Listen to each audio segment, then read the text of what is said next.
Welcome to the Airo Retail Barcode Generator app. In today's video, I'm going to show you how to use Airo Retail Barcode Generator for Shopify. With this app, you can generate barcodes, SKUs, and labels. Let's start with the SKU Generator section. Here you can create SKU for your Shopify products in bulk. Before generating SKU, you can adjust the settings according to your requirements. You can set the My Prefix, Bird Postfix, Start Number, and other SKU generation settings based on your store's needs.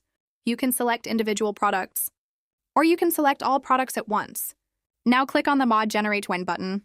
As you can see, the app generates SKU for all selected products. This saves time, reduces manual errors, and makes barcode management much easier. In the same way, you can also generate barcodes for your products. Now let's move to the Import Barcodes section.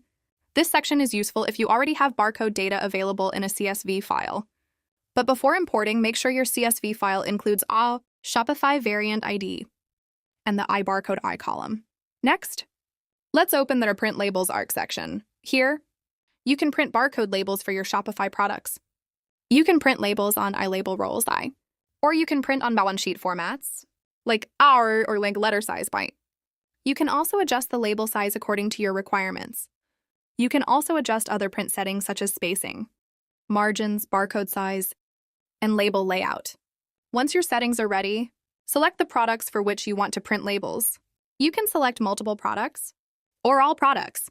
After that, let's check the History section. In the History section, you can view your past activity. Any action you performed, such as SKU generation, a barcode generation, barcode import, or label printing, will be shown here. This helps you track what you have already done inside the app. So, that's it for today's tutorial. If you found this video helpful, please like the video, subscribe to the channel, and let me know in the comments which Shopify app tutorial you want to see next. Thanks for watching.